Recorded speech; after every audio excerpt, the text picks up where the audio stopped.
Hello, everyone. Welcome back to the Prepared Mind channel. I'm John. I'm your host, and thank you for coming to Patreon. Thank you for kicking down the $2 a month to help finance all the things we do. Uh, wow, what a world with all this censorship coming out. What did I hear the other day? Well, that the way Trump talks, the way he has an opinion, the way he threatens other countries using Twitter as the medium, well, that could be against their terms of service. Can you imagine in any other time and any other planet where the president is being told by a private company what he can and can't say? Just amazing. Absolutely amazing. Anyways, let's get some prepper stuff in here today.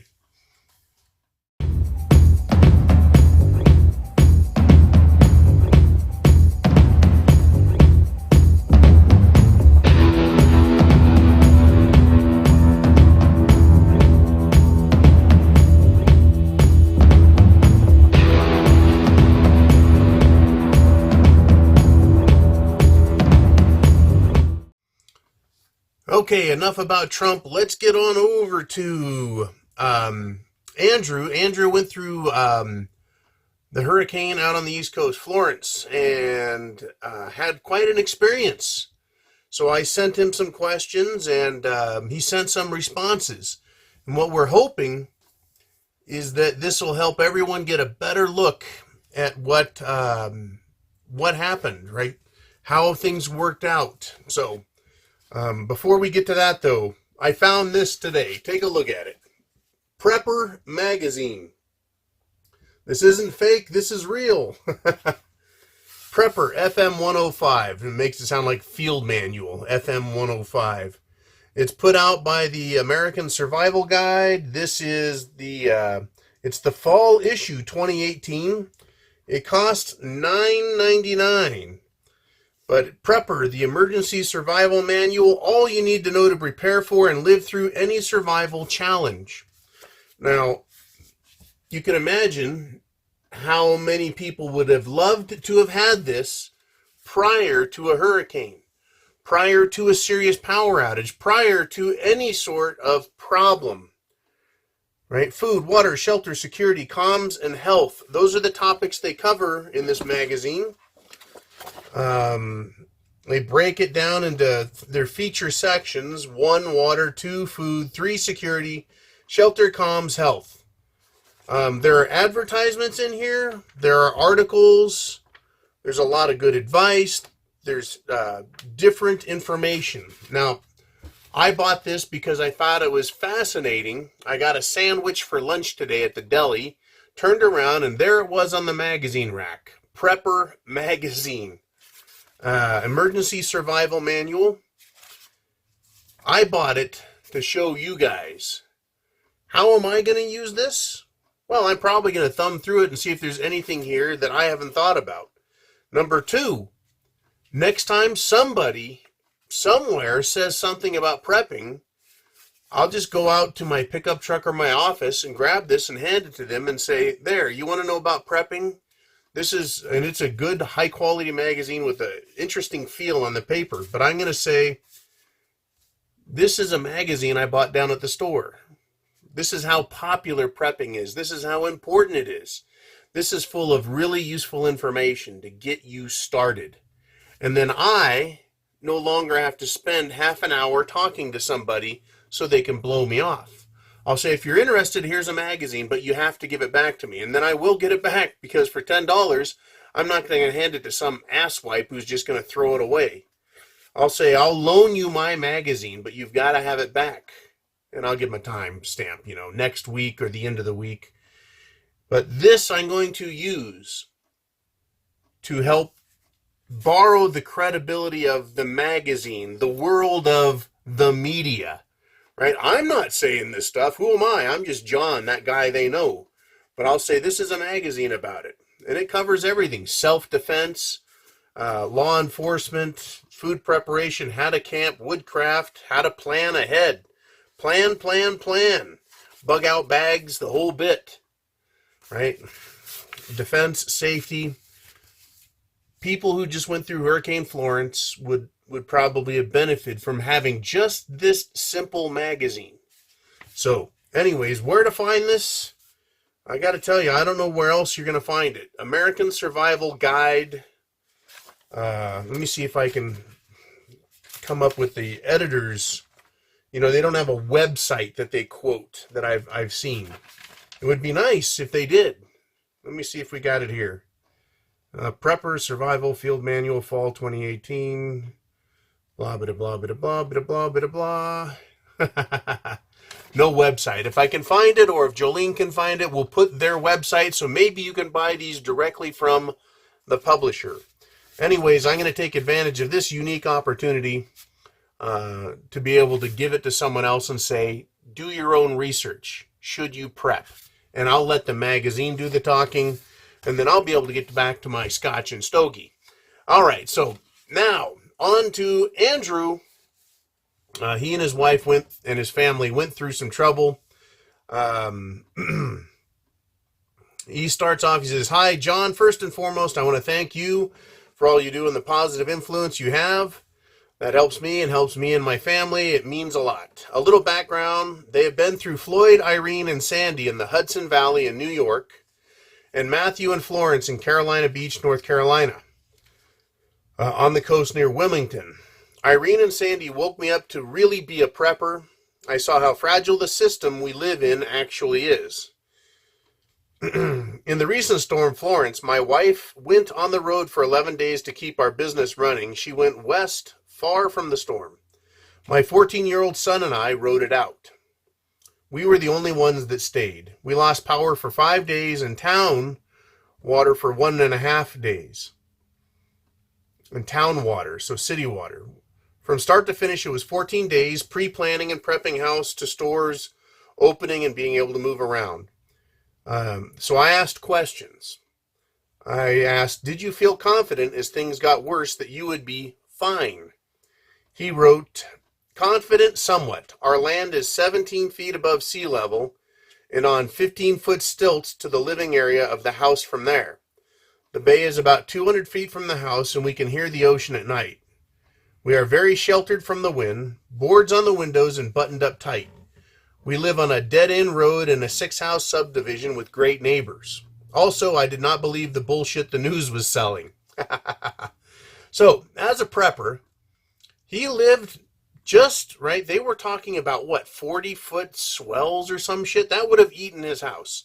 Thankfully, it didn't. Thankfully, it wasn't that big. You know, they were talking about 40 to 80-foot waves and huge swells and all kinds of shit. But he, somewhat confident. I guess the situation there, would dictate, yeah, boy, confidence or not. You're that close to the ocean and it was supposed to be that big. Look out. So I wrote, since you are a prepper and you had food and water, were you able to focus on other needs? He wrote, yes. What were those needs? Helping my neighbors. Setting up our outdoor kitchen, filling lanterns, getting out and organizing preps, no rambling around in the dark. So yeah, it sounds like he was able to focus on his other needs. That is good. Being a prepper, being prepared, right? He could focus. Were you able to spend more time helping others if you were close enough to assist them? Now, I didn't know I didn't know what his neighbor situation was, Andrew, where he lived, all that. I just knew that he had gone through this. So my question was, if you're close enough, were you able to help them? He said 3 neighbors would not have boards on their windows. Contractors or family ditched on them. During the storm, we went out to dig out and clean out the drains. Every morning, we walked the perimeter of all the properties and checked for flooding and damage. A critical thing was checking out friends and family's property for damage. People were worried. So it sounds like because he was prepared, he was able to patrol the neighborhood, check on other property, essentially not be so worried about himself and what was going on that he could actually help others. And I think that's really important, especially in a non-Armageddon shit-it's-the-fan situation. Right? If you're so fucked up, I would say fucked up like a soup sandwich, you're not going to be hardly any good to yourself, much less anyone else. So this was great. He was able to help others. Were medical concerns serious enough? Did you have adequate first aid preps? Did you use them on yourselves or others? And what would you add? So again, in a situation like this, you've got a lot of potential. If you're by the ocean, in this case he was, tide coming in, tide going out. If it's a flood situation, if you get a cut, a scrape, and sometimes even a bruise, it can go septic. You can get infected really quick, right? So you're going to want to clean that, keep it sealed, keep all the garbage out, right? First aid. His response was, first aid, we were good. We had conventional and homeopathic supplies. We didn't need any really, thank God. I don't think I would need more. I'm kind of nuts about medical preps. Well, that's terrific. We should take all of these things seriously. When I say have food, water, shelter, clothing, medicine, and means of self-defense, right? Medicine, which includes prescription medicines, homeopathic medicines, non-traditional medicines and treatments, as well as first aid. And first aid is huge. Once again, having antibiotics is a really good thing, but having the ability to clean and dress wounds is going to be critical. If shit hits the fan, if we cannot get to a hospital, or if the hospital is just overrun with people because it's a serious emergency, they're not going to have time to look at what they're thinking in their head is just a cut, a boo-boo, right? They're just going to say, put lots of pressure on it, get the fuck out of here. Well, if it's not cleaned, if it's not dressed properly, you will get an infection and you can die, right? So having first aid and then secondary aid, which would be antibiotics, are definitely a good idea. What other prepper items did you realize would have been useful now that you've been through a limited, without the rule of law, shit hits the fan? Because he did describe in his introductory email that it was basically a without a rule of law situation where he was at. He wrote a solar power system for the freezer. We shut down the refrigerator after 2 days to save gas. It brought us down to about 2 gallons a day. Solar cells, battery, and inverter would be good. We ran the genset intermittently. Genset is generator. Started with 27 gallons and burned 12 gallons of gas over 5 days. Some backup fans for sleeping. It was really hot. Well, he wrote friggin' hot. We lost cell data for 4 days. Cell service was unreliable. So let's just start with the first one. Solar power system for the freezer. This is where it gets tricky. Freezers and refrigerators take a lot of energy. To power them, you need to know how many watts or how many amps they draw. You need to have enough solar power, and then you need a battery system or a series of batteries enough to hold that energy to run off the solar, and then whatever is left over goes into the batteries and operates the fridge or freezer at night. It takes quite a bit of thinking and quite a bit of money to put one of these systems together. It's not impossible. It's not impossibly difficult. Anyone can do it, but yeah, refrigeration is something that you just forego unless you've got a generator. And then you can see that it cost him 2.5 gallons a day, approximately. 2 gallons when he got rid of some other things, but 2 gallons a day to keep things properly cooled. That's a lot. I mean, if you think about 2 gallons of gas, $4. Or I take that back, I'm sorry, $8 to $10 a day. It's not bad considering the emergency situation. But in a shit it's the fan where people are going apeshit, bonkers, right? They've lost their minds. Running that generator makes a lot of noise and attracts attention. So there's goods and bads with generators. I love them. I think they're great. But when shit hits the fan, right, you've got to know your business. So then going over to we lost cell data for 4 days. Thank God we had an external antenna for our radio. Without it, we would have not gotten anything. I'm going to get my shortwave license, right? So he said comms went to shit communication. So it's not only your information coming in via radio you need to have, but also the ability to broadcast. Cell phone was intermittent. When shit hits the fan, we could have cell phones that may be completely gone. We may have cell phones, but no internet, cell data. So you've got to plan for the worst, right? It would have been nice as he's noting that having his ham operator's license, would have been really a good thing to have. Knowledge of shortwave radio. So let's see. Very important. That's a lesson he learned. A lighter gun belt. It was open carry time. I had too much weight on my belt. Light, medical kit, etc. We are constantly working. The heavy belt just wore you out. I went to a G19 and 1 mag plus a little 22 revolver with snake loads. After rain like that, we have problems with water moccasins, poisonous and very aggressive. And they're probably pissed off too, getting washed out of their little hidey holes. So this was interesting, a lighter gun belt. Right? He was carrying 2 guns, medical, flashlight. Those things get heavy. The law enforcement that I know complain that it hurts their hips, so they end up wearing a complete rig, and those get heavy. They will wear you out. It's like the opposite of a diet. You're carrying around an extra 10, 20, 30 pounds all the time, lugging that about. So it does a couple of things for us. It lets us know that for the mission, we need to only have what we need. Also, one of the things to think about is the quality of the unit you wear. If it's sliding around, slopping around, if it's unbalanced, it's going to wear you out. It's going to rub here and rub there. So having it properly fitted, properly sized, of adequate quality, those are all really important things. The best way to find out how it works for you is to wear one around all day. I got my AR-500 full body armor set up. That was about 45 pounds, I think. That was without being loaded down with full magazines. And it's just heavy.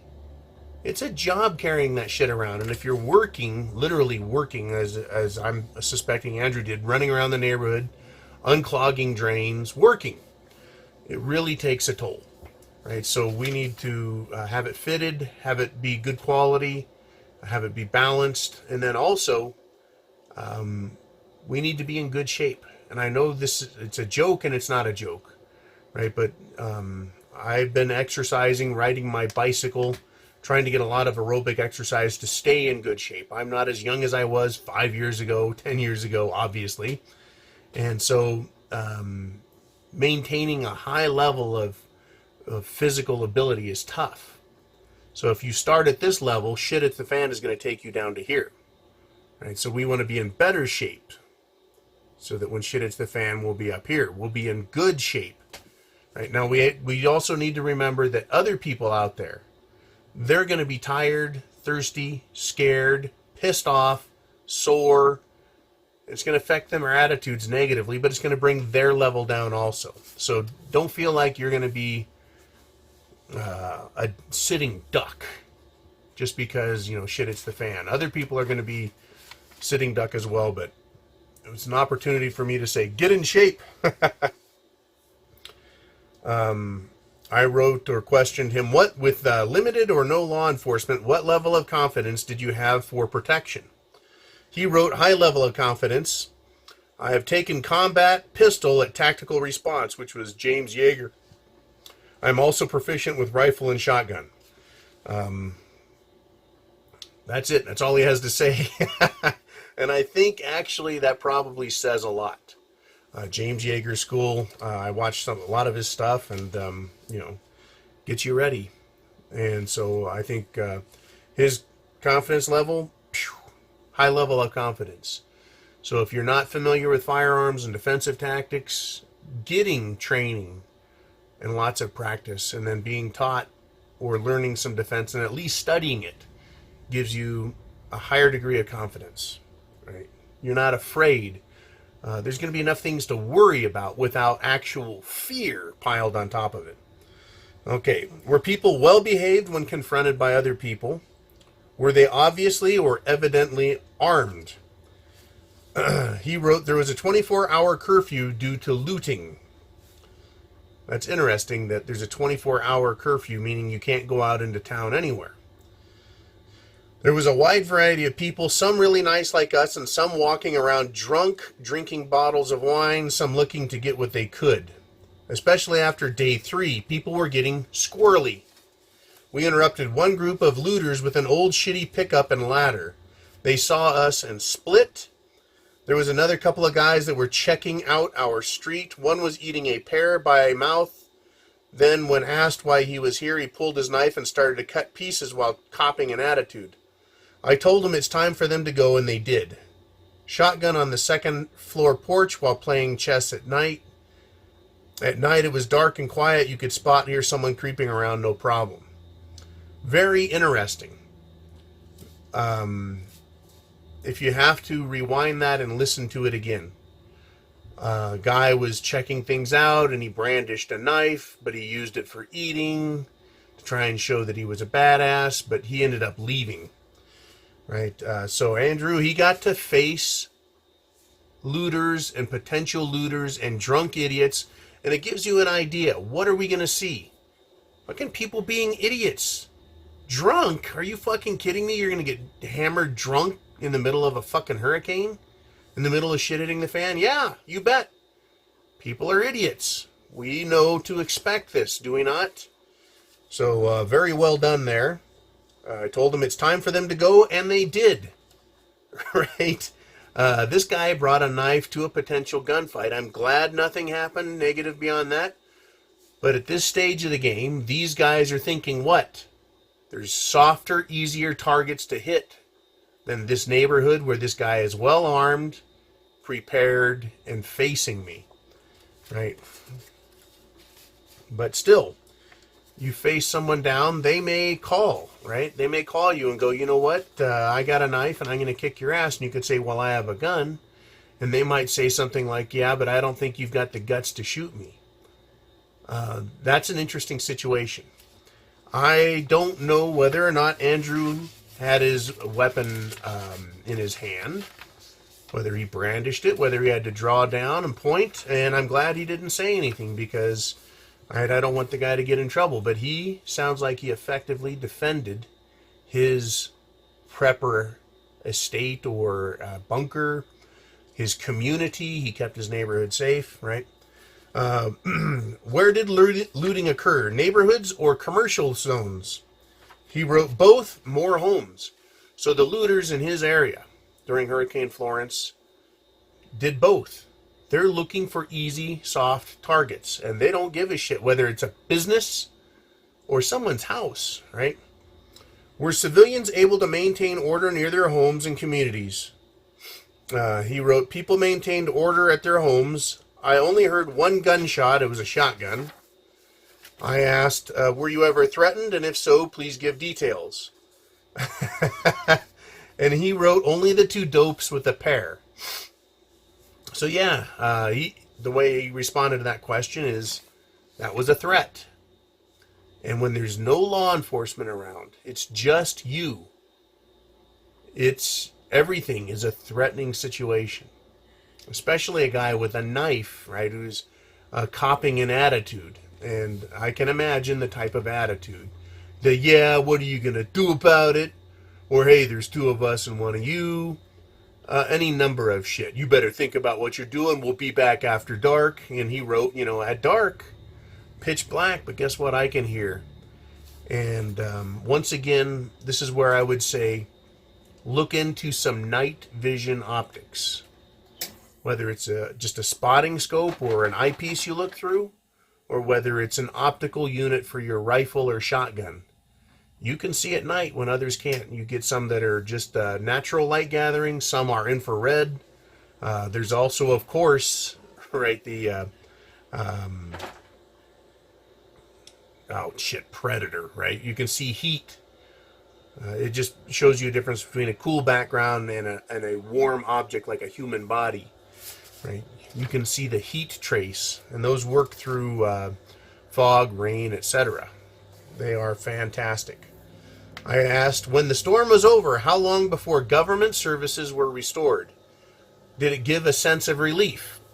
He wrote, yes, relief from the heat. It was ungodly hot and humid, which is one of the reasons I don't particularly like the East Coast for myself. Took a day and a half to get water, 5 more days for power, 6 days for the phone to be fixed, 12 days for the roads to open. Yes, getting gas was a worry. Gotta go solar. quieter, doesn't run out. Yeah, solar is quieter, and solar doesn't run out, except on those really cloudy days and at night, of course. And I asked, coming out of a limited, albeit real and dangerous SHTF, did you have a mental sigh of relief? He wrote, yes, only now that everything is packed up and away, especially when my wife got home. Did you have a sigh of relief? Yeah, when everything's packed up and put away, whew, right? Sigh of relief. I wrote, did you actually enjoy or have personal satisfaction in any portion of the event? He wrote, yes, we thanked God first. We did Bible study on Sunday instead of church. We made dinner and event every night, including dessert. There ain't nothing going on anyway. I just built a solar gravity hot shower system. Just set up 2 weeks prior, was fired up to be clean. We kept to a schedule, coffee, breakfast, fill, and check out the Genie fill lanterns. 8 a.m. run Genie till 11 a.m. Work around the house. He's got all these things that he did, right?